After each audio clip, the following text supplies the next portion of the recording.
നമ്രത,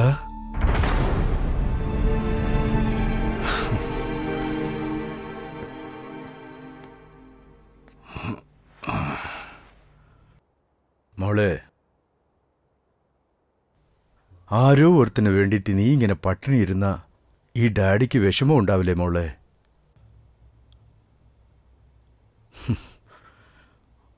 കുഞ്ഞുനാൾ തൊട്ട് നീ ആഗ്രഹിച്ച കാര്യങ്ങളെല്ലാം ഞാൻ വാങ്ങിച്ചു തന്നിട്ടുണ്ട്. നീ ചെയ്യാൻ ആഗ്രഹിച്ചതിനെല്ലാം ഞാൻ കൂടെ നിന്നിട്ടുണ്ട്. ഈ ഒരൊറ്റ പ്രാവശ്യം ഞാൻ സമ്മതിക്കാത്തത് കൊണ്ട് ഈ ഡാഡി വേണ്ടാത്തവനായ മോളെ? നീ സ്നേഹിച്ചത് തെറ്റില്ല മോളെ. പക്ഷെ നമ്മളെ ആര് ഹൃദയപൂർവ്വം സ്നേഹിക്കുന്നുള്ളത് നിനക്ക് മനസ്സിലാക്കാൻ പറ്റില്ല മോളെ. നീ സന്തോഷിക്കാൻ വേണ്ടിയാണ് ഞാൻ ഇത്രയും കഷ്ടപ്പെട്ട് സമ്പാദിച്ച് കൂട്ടിക്കൊണ്ടിരിക്കുന്നത്. ഇതൊക്കെ മോളെ, ആഹാരം കഴിച്ച് സമാധാനായിട്ട് ഉറങ്ങ്. മനസ്സിലായോ? ഡാഡി. എന്താ മോളെ? ഞാനൊന്നും കൊച്ചുകുട്ടിയല്ല daddy. I can take my decisions on my own. ഡാഡിയല്ലേ എപ്പോഴും പറയാറുള്ളത് ഡാഡിയുടെ ലൈഫിൽ ഞാനല്ലാതെ വേറെ ആരും ഇല്ലെന്ന്. ഞാൻ എന്ത് ചോദിച്ചാലും തരുമെന്ന്. അതെല്ലാം കള്ളമാണോ? ഇതുവരെ എന്റെ മകൾ എന്റെ അടുത്ത് ആവശ്യപ്പെട്ടതെല്ലാം എന്റെ പരിസ്ഥിതിക്കും കഴിവിനും കൂടിയതായിരുന്നു മോളെ. പക്ഷെ ജീവിതത്തിൽ ആദ്യമേ ഇത്രയും ചീപ്പായിട്ടൊരു കാര്യം നീ ആവശ്യപ്പെടുമെന്ന് ആലോചിച്ചില്ല മോളെ. അല്ല, ഒരു പെണ്ണും പയ്യനും സ്നേഹിച്ചാൽ എന്തിനാ ഡാഡി നിങ്ങളെപ്പോലത്തെ ഫാദേഴ്സിന് സ്റ്റേറ്റസ് ഓർമ്മ വരുന്നത്? നീ ചോദിക്കുന്ന ഓരോ ചോദ്യത്തിന് എന്റെ അടുത്ത് മറുപടി ഉണ്ട് മോളെ. പക്ഷെ ഞാനിപ്പോ എന്ത് പറഞ്ഞാലും അതിനെക്കുറിച്ച് അല്ലെങ്കിൽ എന്നെക്കുറിച്ച് തെറ്റായിട്ട് എടുക്കാനുള്ള സാഹചര്യത്തിലാണ് മോളെ നീ ഇപ്പോ. നിന്നെ ചുറ്റിയുള്ള പ്രപഞ്ചം ഇത്രയും മനോഹരമായിരിക്കുന്നതിന് കാരണം അത് ഞാൻ നിനക്ക് വേണ്ടി ഉണ്ടാക്കിയത്. നീ ഒരൊറ്റ ദിവസം പുറത്തു പോയി നോക്ക്, ഒരു മിനിറ്റ് പോലും ജീവിക്കാൻ പറ്റില്ല. ഡാഡി പറയുന്ന ഒന്ന് കേളു മോളെ. എടാ, നീ സന്തോഷായിട്ട് ഇരിക്കും. എനിക്കിപ്പോഴിപ്പോഴാ മനസ്സിലാവുന്ന ഡാഡി, എന്റെ ലൈഫ് ഞാൻ ആഗ്രഹിച്ചതുപോലെയാണെന്നാ വിചാരിച്ചിരുന്നത്. എന്നാൽ എനിക്കറിയാതെ എന്റെ ലൈഫ് ഡാഡി ആയിരുന്നു നിർമ്മിച്ചുകൊണ്ടിരുന്നെന്ന്.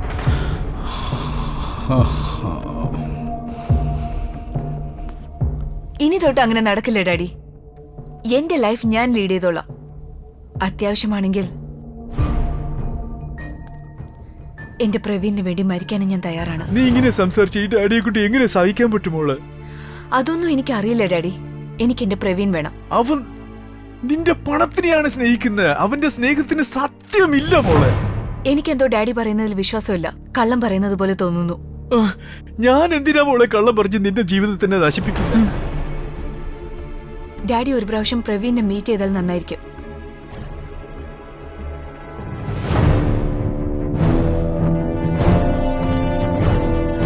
നീ കഴിച്ചിട്ട് കിടക്ക.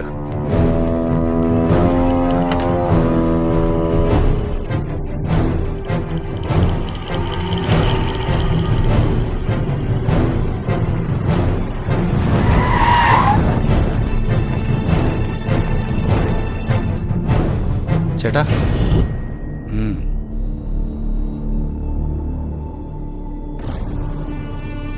ചേട്ടൻ പറഞ്ഞത് ശരിയാ.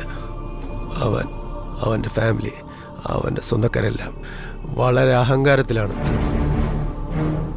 ചേട്ടനെ പറ്റിയും നമ്മുടെ ഫാമിലിയെ പറ്റിയും നമ്മുടെ ബന്ധുക്കളെ പറ്റിയും വളരെ വൃത്തികെട്ട ഭാഷയിൽ ചീത്ത പറഞ്ഞ് അവമാനിച്ചു ചേട്ടാ. എന്നാണെങ്കിലും മാധവന്റെ മരുമകൻ ഞാനാണെന്ന് എല്ലാരും മുമ്പിലും ചാലഞ്ച് ചെയ്ത് എന്നെ നാണം കെടുത്തി. ഒരു പ്രാവശ്യം വിളിച്ച് സംസാരിച്ചാൽ നന്നായിരിക്കും. വേണ്ട ഏട്ടത്തി, അവന്റെ ക്യാരക്ടർ വളരെ മോശമാണ്. അവൻ നമ്മുടെ നമ്രതയെ വിട്ടു പോകണമെങ്കിൽ 5 കോടി രൂപ വേണം ചോദിക്കുന്നു ചേട്ടാ. ഒരു നാണോ ഇല്ലാതെ ആ പ്രേം സ്നേഹത്തിന് വേണ്ടി എന്റെ അടുത്ത് വില പേശിരിക്കുന്നു.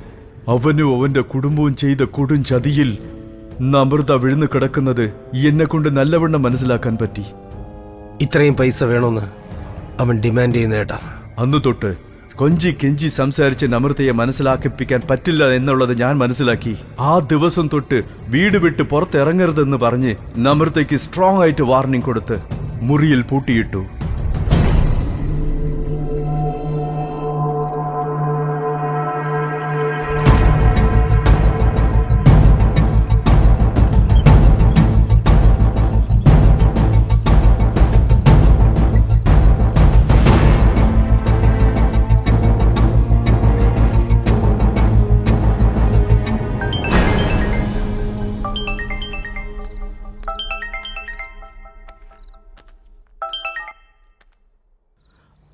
ആ നമ്രത, ഞാൻ നിന്റെ വീടിന് പുറത്തുണ്ട്.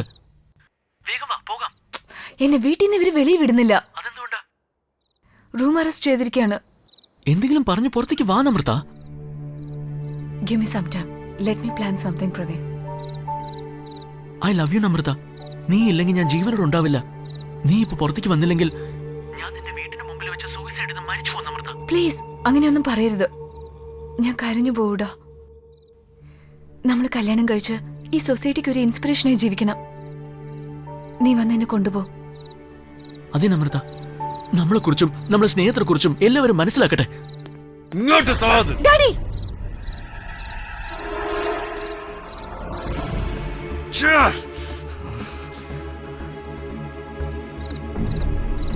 എന്തു പറ്റിയടാ?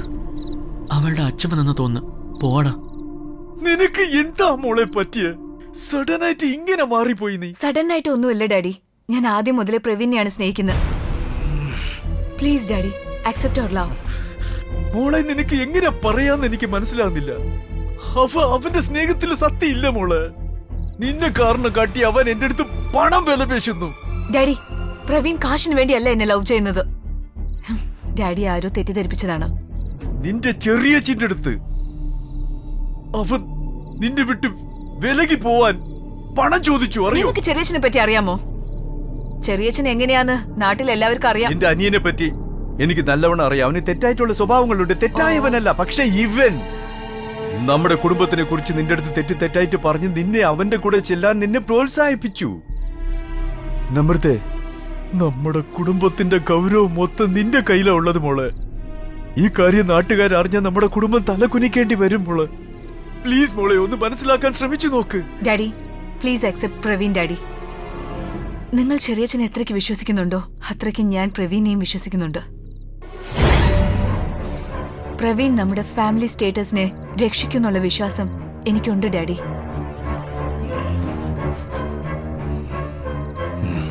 ഞാൻ ജീവനോടെ ഉള്ളിടത്തോളം കാലം ഇതിന് ഞാൻ തലവഴങ്ങില്ല. ഡാഡി, നിങ്ങൾ എന്തൊക്കെ പറഞ്ഞാലും പ്രവീൺ അക്സെപ്റ്റ് ചെയ്തേ തീരൂ. പ്രവീണാണ് ഈ വീടിന്റെ മരുമകൻ. ഓർമ്മിച്ചോളൂ. ഫോൺ കൊടുത്തിട്ട് പോയിക്കൂടെ?